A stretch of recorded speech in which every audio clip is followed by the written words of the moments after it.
Sejam todos bem-vindos. Temos a honra de iniciarmos nossas apresentações dessa tarde, recebendo a doutora Flávia Vieira, psicóloga clínica e psicoterapeuta junguiana, especialista em gestão do potencial humano nas organizações, pós-graduanda em cuidados paliativos, docente de pós-graduação, palestrante nacional e internacional, há 21 anos desenvolvendo pessoas e organizações, com a palestra As Perdas e Lutos dos Sobreviventes da Covid-19. Com a palavra, professora Flávia Vieira.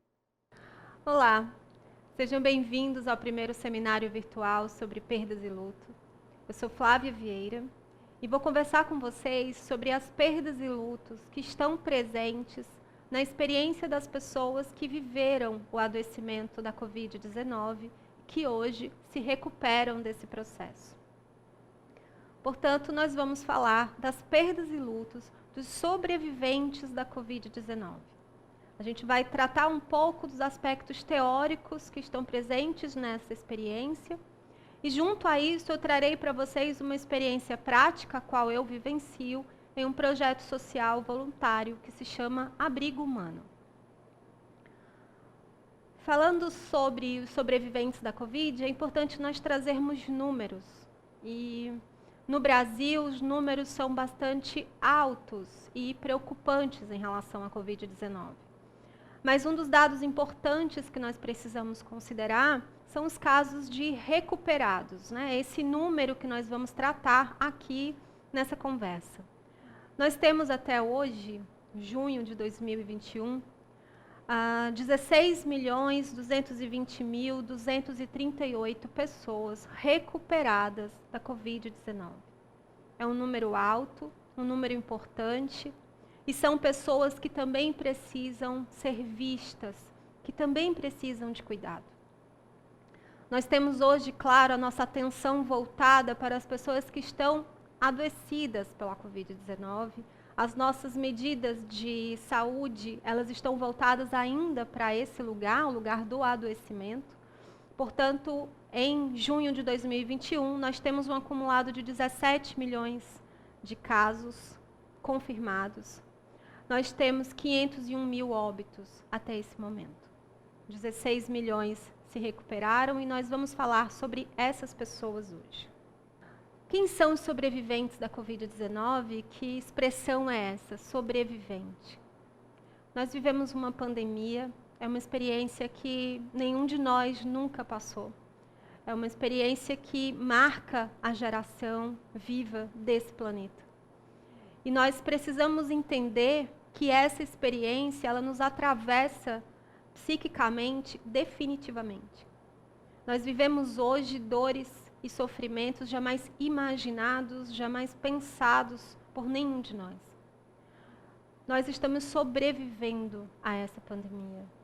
Então existem duas expressões hoje que são muito presentes na minha prática clínica, que é sobreviventes da Covid e sobreviventes da pandemia.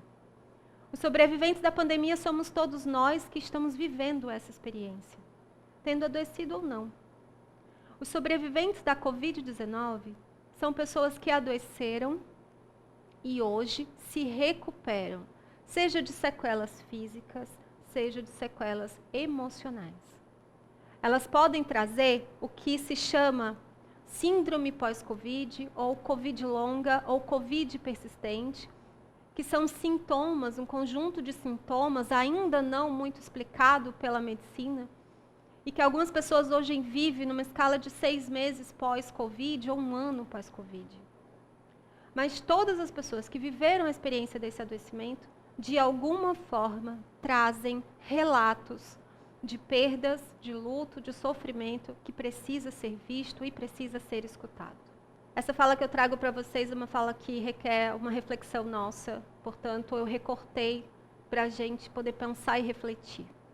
Nós temos observado que o doente se cura da Covid-19, sai da UTI, a unidade de terapia intensiva, mas permanece no hospital, pois não consegue voltar para casa. Ele precisa de reabilitação. Por isso, temos de pensar no modelo que passei a chamar de unidade pós-Covid, onde teríamos atendimento ambulatorial, hospital-dia e algumas áreas para internação daqueles pacientes que não têm condição de ter alta. disse Fábio Jatene, diretor-geral do Instituto do Coração, INCO, e professor da Faculdade de Medicina da Universidade de São Paulo. O professor Fábio Jatene, ele nos alerta para a importância de compreendermos que o pós-Covid também requer um cuidado sistêmico com a saúde. Nós ainda não temos essa estrutura no nosso país, como eu falei inicialmente, porque ainda estamos muito voltados para o próprio adoecimento, ainda para as vacinas e para as internações. Mas é urgente compreendermos os sobreviventes da Covid também como uma população que requer um cuidado específico. E aqui eu trago para vocês um conceito de dor total, que foi idealizado pela Cicely Saunders, que é uma referência em cuidados paliativos. E o conceito de dor total, ele nos ajuda a compreender melhor a multidimensionalidade acerca do sofrimento das pessoas que vivenciam a experiência pós-Covid. Nós somos levados a compreender a Covid-19 como sequelas biológicas ou sequelas emocionais, né? Somos bem treinados com esse olhar, mas não se trata apenas disso. As dores, os sofrimentos decorrentes do adoecimento pela Covid, ele toma a experiência dessa pessoa em diversas áreas. As perdas, elas são inúmeras, os lutos também. Compreender esse sofrimento de uma forma mais ampla nos ajuda a compreender essa realidade e também a construir um cuidado que seja mais assertivo para o que eles precisam.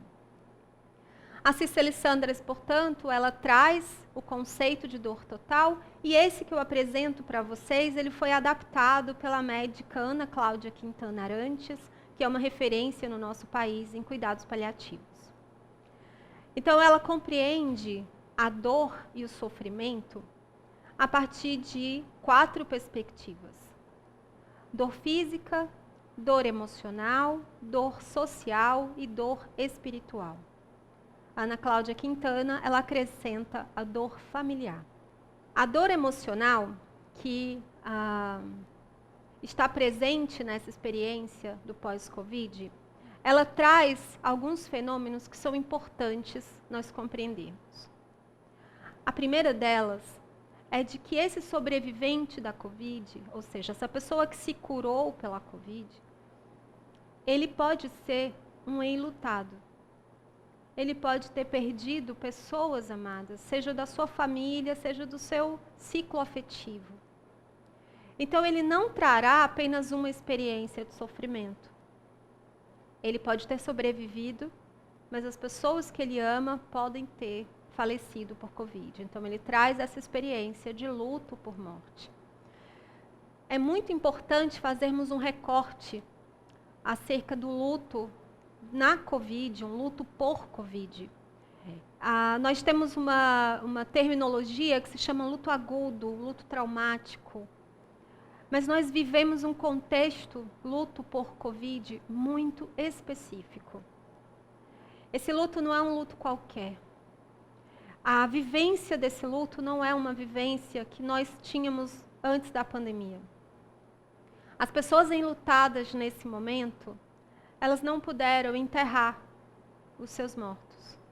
Eles não puderam fazer rituais de despedida. Eles não puderam, muitas vezes, acompanhar essas pessoas no seu processo de adoecimento, porque eles estavam também doentes. Alguns não puderam ir a alguma despedida ou algum ritual, porque estavam também se recuperando da Covid. Há também pouca possibilidade de viver o processo normal da restauração, que eu vou falar aqui posteriormente, porque estão confinadas em casa. Então, são características do luto por Covid que agrava mais ainda essa agudização dessa experiência. É um processo de luto mais doído e mais difícil de ser cuidado pelos poucos recursos que esse enlutado possui. Além disso, ele traz o que nós chamamos de luto por outras perdas. Nós temos um hábito de compreender o luto como luto por morte, né? A morte de alguém. mas nós perdemos muito. O sobrevivente da Covid, ele não perdeu apenas alguém, ele perdeu a sua rotina, ele perdeu provavelmente o seu emprego, ele perdeu o seu poder aquisitivo, ele perdeu a convivência com pessoas.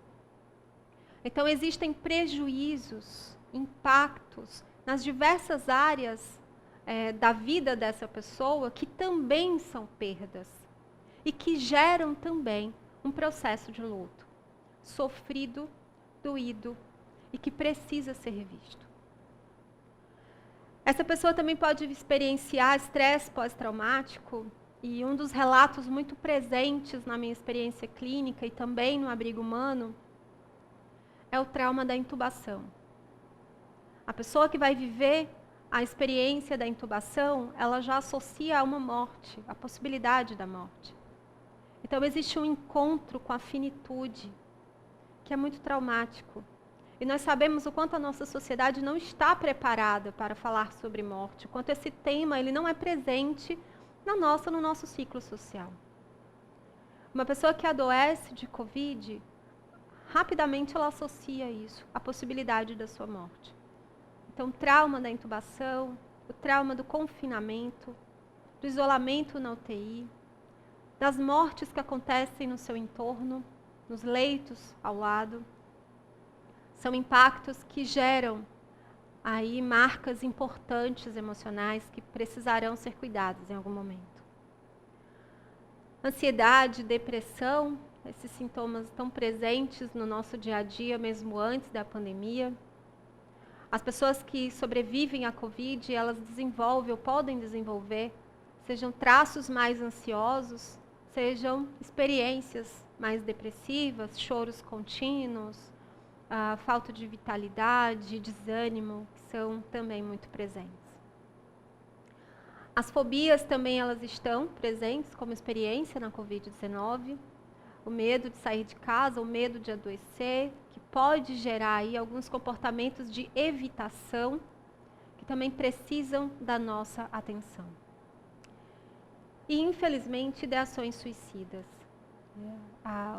O desamparo, às vezes, na experiência pós-Covid, a falta de recursos para a recuperação física e emocional, podem gerar também o desânimo em relação à vida e a vontade de acabar com esse sofrimento. Não necessariamente essa pessoa quer morrer, mas ela quer acabar com esse sofrimento que ela não vê chance de recuperação em curto ou médio prazo. Então, são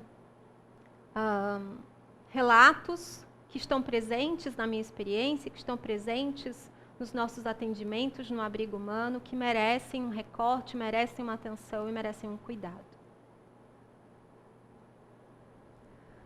A dor física é a que está mais presente nas nossas discussões em relação à saúde, nas equipes multiprofissionais.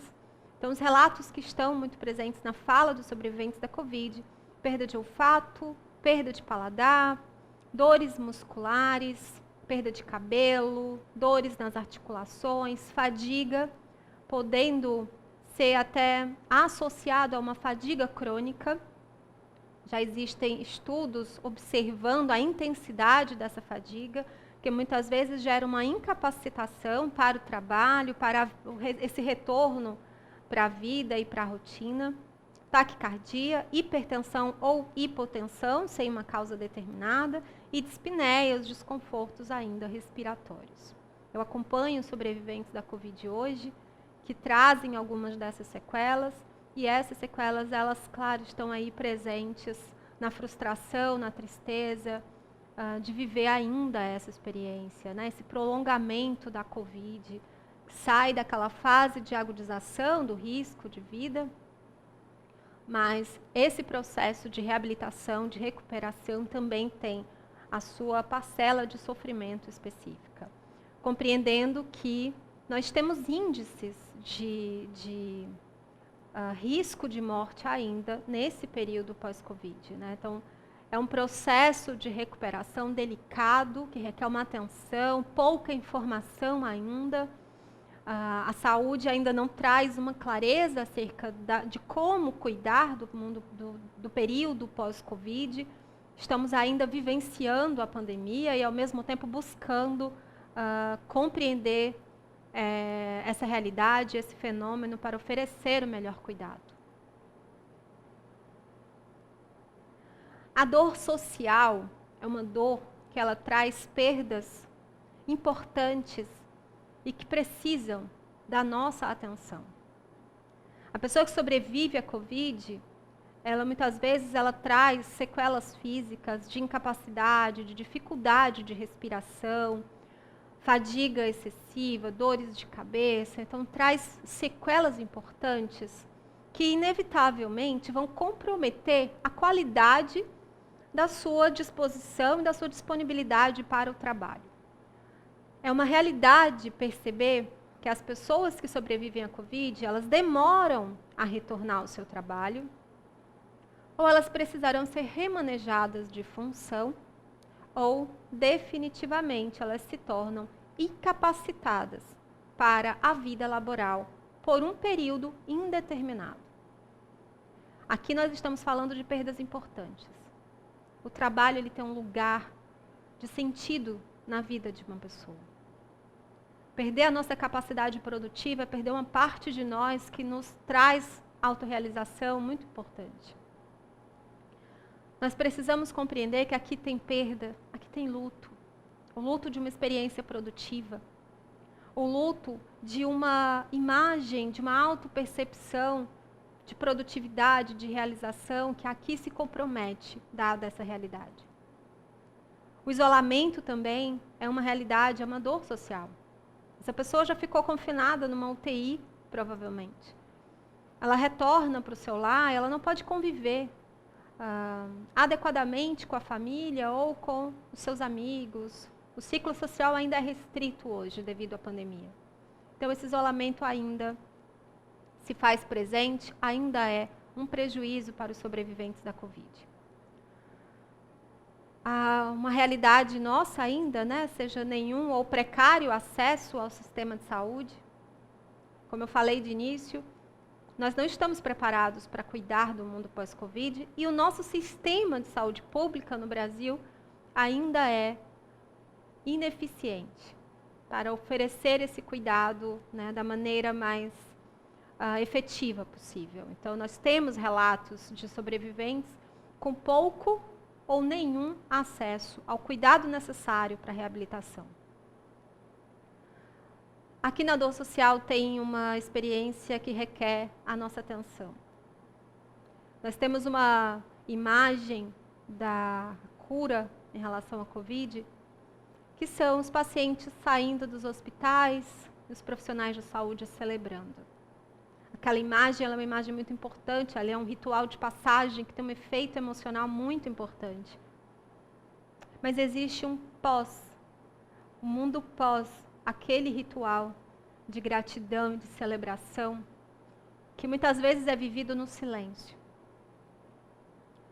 Muitas vezes o sobrevivente da Covid ele tem vergonha de ter sobrevivido e trazer tristezas decorrentes das suas sequelas, e trazer os seus medos em relação ao que ele está vivendo, ao que ele viveu. Para vivermos os nossos lutos e as nossas perdas, para vivermos o nosso processo de luto, nós precisamos nos sentir aceitos socialmente. E muitas vezes essas pessoas que sobrevivem, elas não encontram espaço para expressar os seus medos, as suas perdas e lutos, porque muitas vezes vem uma fala de comparação. Uma fala onde coloca essa pessoa como ingrata, já que ela sobreviveu. Pior são as outras pessoas que morreram. Quando a gente compara dor, quando a gente compara sofrimento, nós estamos dizendo para essa pessoa que a dor dela não é importante, que a sua perda não é importante. Provavelmente, ela vai viver isso em silêncio. Existe o constrangimento de trazer os seus dilemas, já que sobreviveu. Essa vergonha, esse constrangimento e essa dor silenciada, ela agrava as sequelas emocionais e E nós não sabemos como essa pessoa vai ter em si mesma recurso interno para lidar com isso. O desemprego é uma realidade social no nosso país e afeta, obviamente, os sobreviventes da Covid e a perda de poder aquisitivo pelo não trabalho, pelas despesas com os cuidados com a saúde também. A dor familiar, que é a dor que a doutora Ana Cláudia Quintana insere na sua compreensão da dor total e muito oportuna esse recorte, porque a família desse sobrevivente, ela sofre junto. Provavelmente, pode ter dentro desse núcleo familiar outros lutos por morte. Nós acompanhamos relatos no abrigo humano de sobreviventes da Covid que perderam pai, tio, avô, ou esposa e filhos, ou irmão, mãe, pai. É o que nós chamamos de perdas múltiplas, que é uma realidade no nosso país. Essa família, além de estar cuidando de um sobrevivente, ela também está vivendo os seus processos de luto, seja por morte, seja por outras perdas que eu mencionei anteriormente. Então, é uma família vivendo um processo agudo e sofrido de luto. Essa família também pode trazer a dificuldade de oferecer estrutura para o cuidado para esse sobrevivente. E lembrando que, às vezes, essa falta de estrutura, ela pode gerar culpa para o sobrevivente da Covid, por estar comprometendo o orçamento familiar. Os conflitos familiares que já existiam antes da pandemia, nem sempre deixarão de existir durante a pandemia. Então, eles estão presentes também na vida desse núcleo familiar. E a família também com adoecimentos múltiplos. Essa família ela tem uma história específica, ela traz os seus próprios dilemas, ela tem um contexto único. E quando recebe esse sobrevivente com sequelas importantes, com uma nova realidade que precisa também ser incluída, todo esse sistema familiar ele é impactado.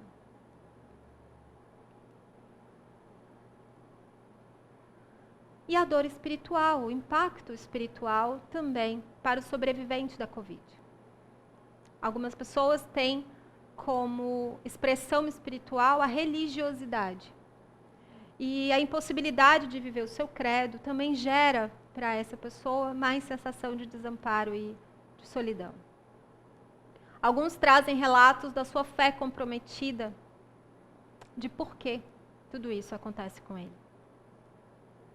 A raiva pelas perdas ou por ter sobrevivido também é presente na sua relação com a espiritualidade. Raiva por ele ter vivido e não uma outra pessoa amada. Raiva por essa sobrevivência que pode ter, por exemplo, sido no lugar de alguém muito importante para essa pessoa. E as suas dúvidas em relação à fé. Além disso, os conflitos existenciais e a perda de sentido. Às vezes a vida dessa pessoa vai se transformar completamente.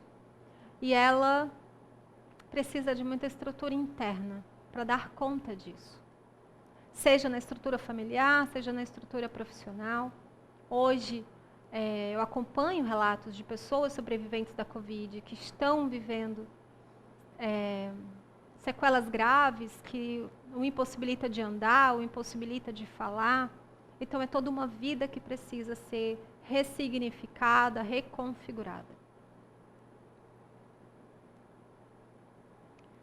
Então, quando nós falamos de luto, e aqui nessas 5 dimensões a gente observa a presença de perdas que geram esse enlutamento, o luto é, afinal, uma resposta normal para um estresse que, embora raro na vida de cada um de nós, seja vivido pela maioria, mais cedo ou mais tarde, sem que seja considerado uma doença mental. Essa afirmação do Colin Parks, agora eu faço um recorte, que já não é tão raro assim na nossa vida. Nós temos mais de 500 mil mortos por luto, por Covid-19 no Brasil. Além das inúmeras perdas subjetivas, simbólicas, que todos nós estamos vivendo. Então, é uma dor muito presente em todos nós. Não é tão raro assim. a função do luto, ela tem um lugar nesse processo de ressignificação da vida e ressignificação das perdas. A primeira delas é promover essa aceitação e adaptação. Entrar em contato com o luto não é negativo, não é uma doença, é importante. Luto a gente não supera, luto a gente cuida, luto a gente dá lugar. O luto é um processo essencial e natural de ressignificação daquela experiência. É importante para ajustar a vida sem aquela pessoa quando é um luto por morte. É importante também para elaborar a dor e os demais sintomas decorrentes dessa perda. Né? Quando a gente olha para a multidimensionalidade da dor e do sofrimento, nós percebemos como o luto nos situa diante também do que precisamos fazer. De como, que parte da nossa vida precisa ser cuidada, ou que partes precisam ser cuidadas. E também para reorganizar a vida sem as perdas primárias e secundárias. Essa pessoa traz prejuízos, traz dores, traz sofrimentos primários, secundários, concretos. Precisam de uma reconfiguração. E entrar em contato com o luto permite que essa dor ela possa ser manifestada, cuidada, amparada, para que essa pessoa tenha recurso interno suficiente para olhar para a sua vida e trazer novas possibilidades. O luto é um processo natural e saudável da experiência humana. Ele é um processo e não uma situação estática, não tem tempo, não há tempo para o luto. Não existe o já, nem existe o ainda. Cada uma dessas pessoas vai viver a sua experiência de forma singular. É um processo de readaptação, como eu mencionei antes, cognitiva, emocional, psicológica, social, cultural e espiritual. E quanto mais apoio social e afetivo essa pessoa tem, maior a sua capacidade de lidar com todas as suas experiências e perdas e traumas de uma forma saudável e criativa. É proporcional à intensidade do vínculo. Nós estamos lidando com perdas múltiplas de pessoas, às vezes uma família. Nós estamos lidando com perdas múltiplas nos campos, profissionais e pessoais. Cada uma dessas perdas tem o seu grau específico de vinculação, portanto, requer um cuidado efetivo. Ele está condicionado também ao espaço que a pessoa possui para vivenciar esse processo. E como eu mencionei antes, quanto mais espaço e cuidado essa pessoa possui, maior a sua possibilidade de ressignificar a sua vida. E o fator tempo é uma condição singular, como eu mencionei. Aqui, só para lembrar, eu acredito que durante o seminário esse modelo dual do luto será apresentado algumas vezes, mas é importante nós entendermos que o luto ele não é estático. O luto é esse ir e vir entre perda e restauração. Em alguns momentos eu entro em contato com essa dor da perda, e entrar em contato com essa dor me permite esvaziar o que está dentro, doendo, sofrendo, sangrando, para que eu me abasteça de recurso interno e vá para a vida. E possa ressignificar, restaurar e dar sentido à minha vida, dar seguimento à minha vida. Esse modelo do processo dual, ele nos revela que essa oscilação, ela é saudável, ela é parte. Precisamos atender, ter cuidado com quem está estagnado na perda ou estagnado na restauração. E como podemos oferecer a essa pessoa a possibilidade desse ir e vir, de ressignificar internamente as suas experiências e construir novas possibilidades de vida. A dor do luto é como um oceano. Vem nas ondas que fluem e refluem. Às vezes a água é calma e às vezes é esmagadora. Tudo o que podemos fazer é aprender a nadar. E aqui eu quero fazer um recorte para vocês do que nós chamamos de luto não reconhecido. O luto não reconhecido, ele está presente na realidade dos sobreviventes da Covid E o exemplo que eu citei, da vergonha de falar das suas perdas, tendo sobrevivido, faz parte desse luto não reconhecido. O termo luto não reconhecido, ele foi criado pelo professor americano Kenneth Doka. É empregado quando a pessoa experiencia uma perda que ela não pode ser assumida abertamente. Essa pessoa compreende que não tem espaço de expressão acerca desse luto. E aqui é importante nós considerarmos o lugar da empatia e da compaixão. Não reconhecer o sofrimento de uma pessoa é depreciar o seu sofrimento, é depreciar a sua história. Nenhum de nós sabe o que passa no coração de alguém. Nenhum de nós conhece os recursos internos que aquela pessoa possui para lidar com aquela dor. Nenhum de nós sabe o que aquela experiência significa na história e na biografia daquela pessoa. Quando nós silenciamos a dor de alguém, quando nós julgamos a dor de alguém, nós fazemos isso a partir dos nossos a priori, a partir dos nossos parâmetros que só servem para a gente. E a única coisa que a gente faz é dificultar mais ainda o processo de ressignificação de vida dessa pessoa. A Gabriela Caselato, ela traz que entre todos os tipos de lutos não franqueados, observamos que numa primeira instância o que fracassa é a empatia. Ou seja, a capacidade de compreender o significado e validar a experiência de outra pessoa. E eu acrescento que o que fracassa também é a nossa compaixão. A nossa capacidade de se importar com o sofrimento do outro. Sem nos colocar como protagonista. Compreendendo que aquela dor e aquela experiência ela é singular, ela é única. E merece o nosso cuidado, a nossa atenção e o nosso respeito. Aqui eu trago uma fala muito importante. Kaufman traz, ele explorou a motivação intrapsíquica do luto não reconhecido, destacando o profundo senso de vergonha sobre determinados relacionamentos, comportamentos ou sentimentos, como reflexo das normas sociais. Assim, o não franqueamento ele inicia-se com o próprio enlutado, que se censura de forma consciente ou inconsciente, operando psicologicamente sobre o seu próprio comportamento e inibindo a sua expressão do pesar. Então, observem que muitas vezes, gente, esse silêncio social, essa não legitimação social, ela é até velada. Nem sempre ela é explícita, mas o enlutado escuta. O enlutado percebe. E aí ele mesmo constrói essa autocensura. Então, nesses casos, o autor traz, ele nos aponta que é o próprio self, o agente e a vítima da censura, que impõe a si mesmo mensagens como: não permito que esse luto seja real para você.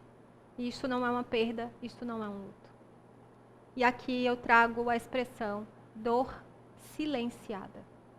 Essa dor será silenciada, portanto, a perda e o luto não serão reconhecidos.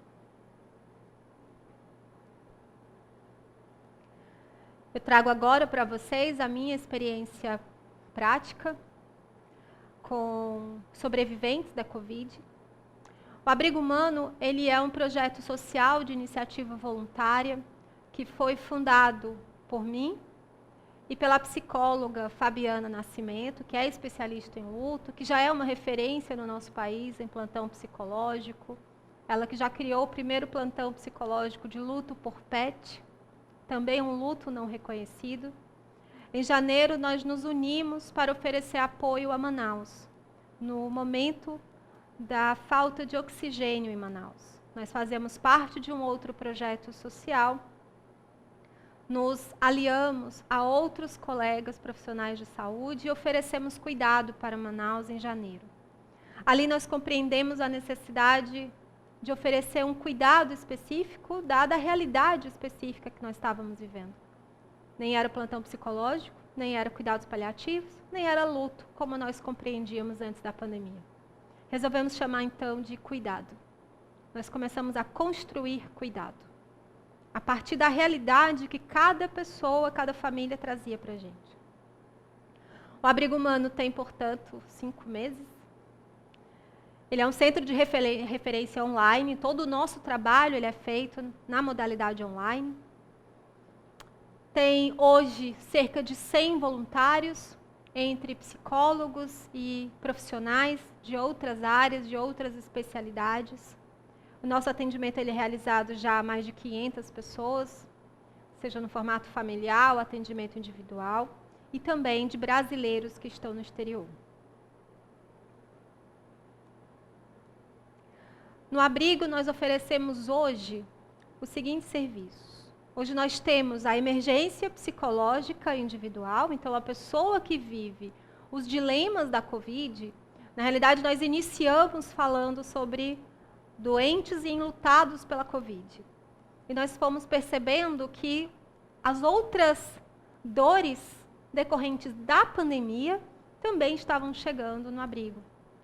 E como eu e Fabiana temos essa preocupação com as dores não reconhecidas, nós abrimos o abrigo também para os sobreviventes da pandemia, que somos todos nós.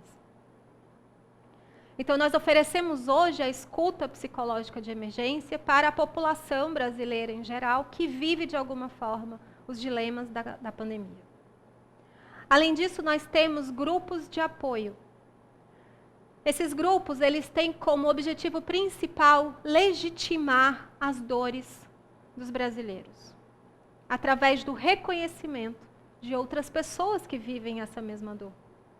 Então, nós temos um grupo que se chama Órfãos da Covid, que, para nossa surpresa, nós recebemos enlutados de diversas características, não apenas que perderam pai e mãe, mas se sentem órfãos na Covid.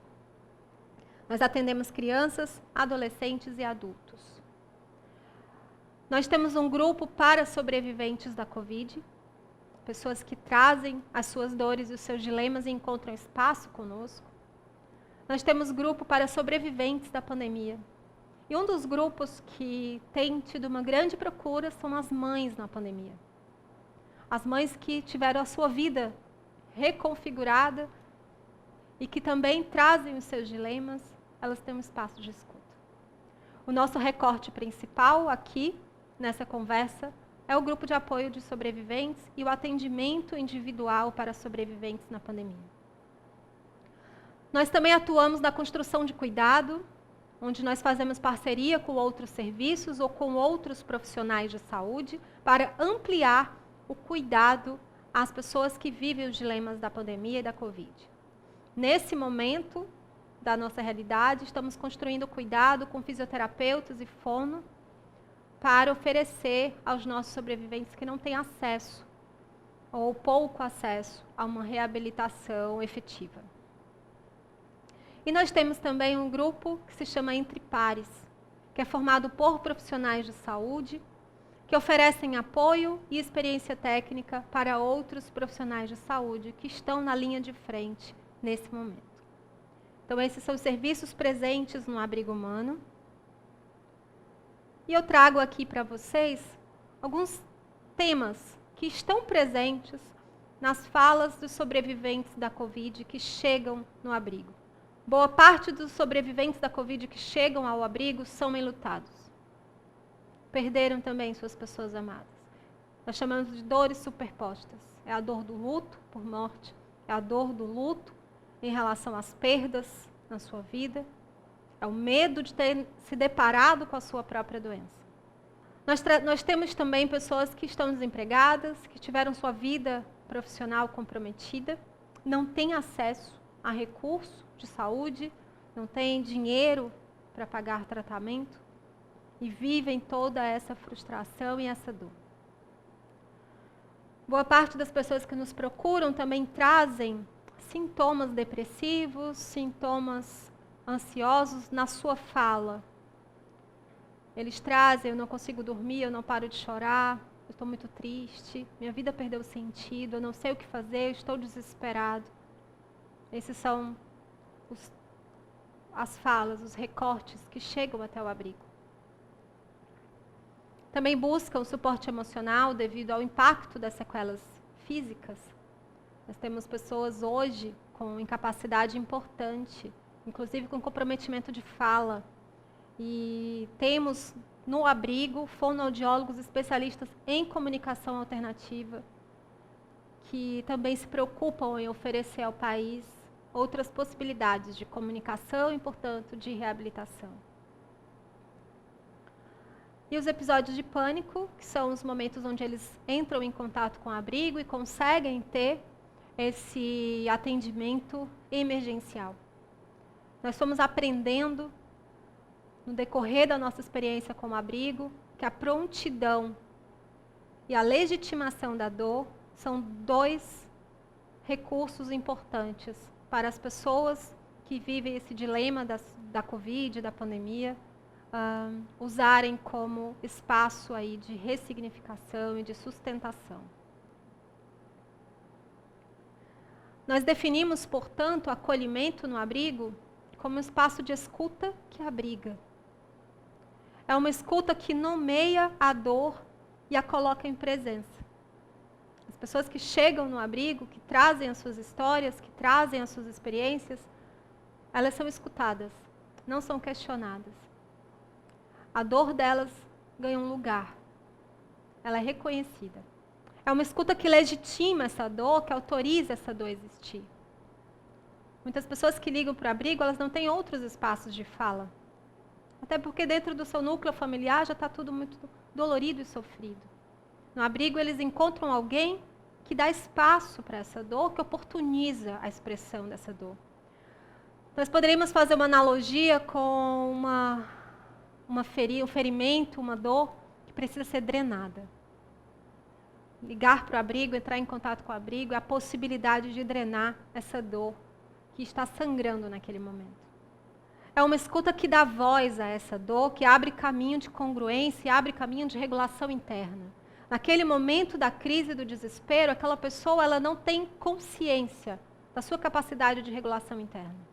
A escuta da emergência psicológica, que oferece, por exemplo, uma segunda escuta num grupo de apoio, que oferece um espaço de pessoas que vivem a mesma realidade que ela. É um espaço de muita sustentação. É um espaço de legitimação. Portanto, uma abertura para essa regulação.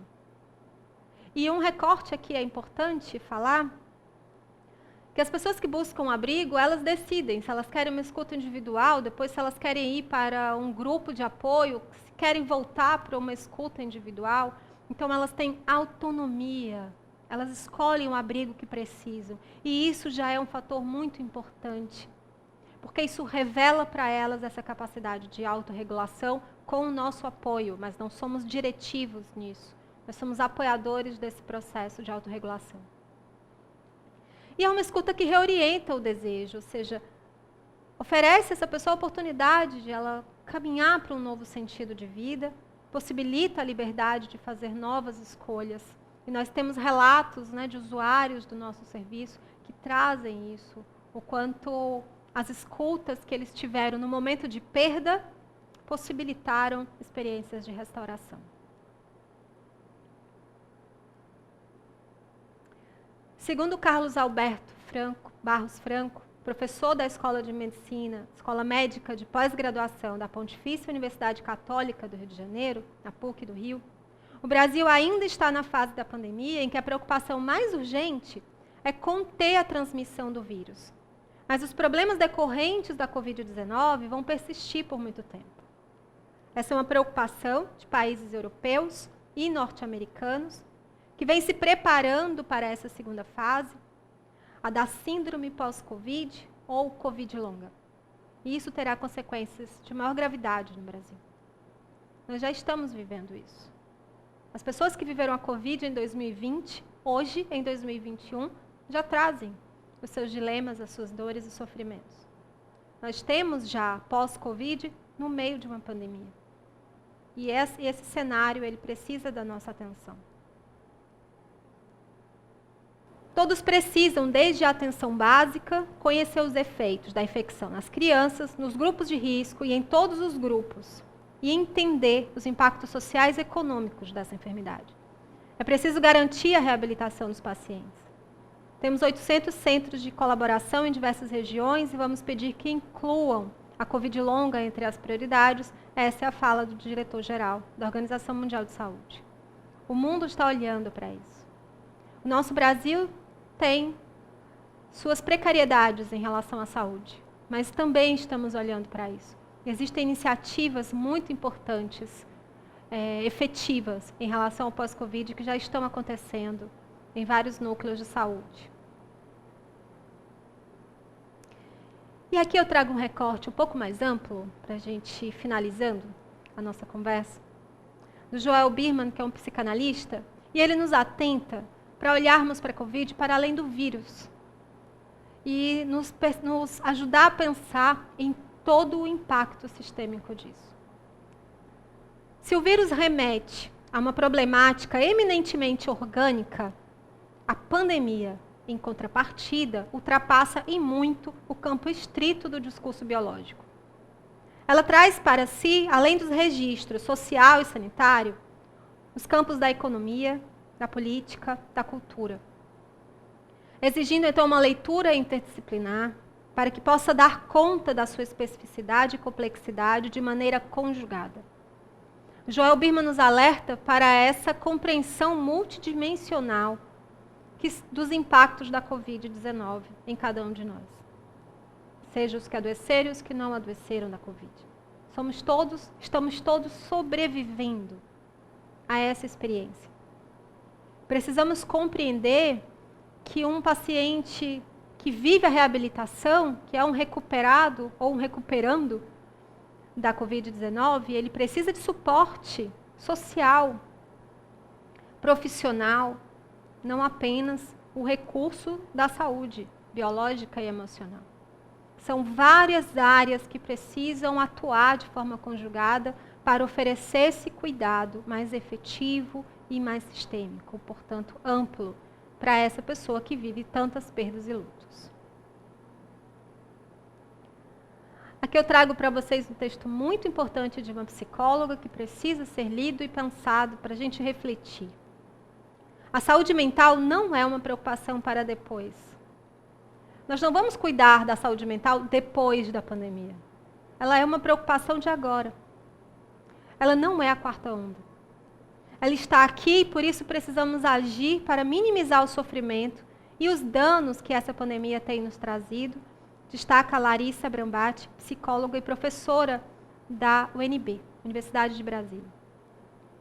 É um momento novo para todo mundo, precisamos nos reinventar a cada dia e pensar em estratégias que deem conta de evitar um aumento muito acentuado de problemas mentais. Senão vamos pagar um alto preço por isso. Uma temática tão importante que a partir do que a gente fizer nesse momento, vai definir como será o desfecho das consequências dessa pandemia na saúde mental. Conversar sobre isso nesse seminário já é uma ação muito importante. Porque todos nós poderemos pensar e poderemos pensar em estratégias de cuidado efetivo para a realidade que estamos vivendo agora. Um conjunto de contribuições educacionais, científicas e profissionais da psicologia, utilizadas para a promoção e manutenção da saúde, prevenção e tratamento de doenças, identificação de diagnóstico de saúde, além do melhoramento dos sistemas sanitários e a formulação de políticas de saúde. Foi assim que Larissa definiu a psicologia da saúde e afirmou que muitos esquecem que a atuação do profissional da saúde mental é ampla e em diferentes níveis diante da complexidade da pandemia, na capacitação das equipes e comunidades, produção de conhecimento e intervenção disciplinar. Esse seminário já é, a meu ver, uma grande contribuição para a nossa sociedade, porque a possibilidade de conversarmos e tirarmos um tema, luto, perdas e luto, unicamente da mão dos profissionais de saúde mental. Nesse momento do Brasil, é uma preocupação de todos nós. Todos precisamos nos educar, porque todas as famílias, de alguma forma, vivem os efeitos dos lutos pela Covid-19. Para finalizar, o universo do cuidar é muito mais abrangente que o do curar. Podemos não curar sempre, mas sempre podemos cuidar e diminuir o sofrimento. Camargo e Lopes escreveram isso, é isso que eu acredito, é isso que nós acreditamos no abrigo humano. É isso que a Fabiana Nascimento, que é psicóloga cofundadora comigo, acredita, e por isso estamos trabalhando efetivamente para contribuir com as pessoas que hoje vivem os dilemas da pandemia e da Covid-19. Muito obrigada pelo convite, pela oportunidade de falar sobre esse tema tão importante e espero encontrar todos em outras oportunidades. Obrigada. Gostaríamos de agradecer à professora Flávia. Muito obrigado por sua contribuição. Teremos um pequeno intervalo e voltaremos com o nosso próximo convidado. Até já!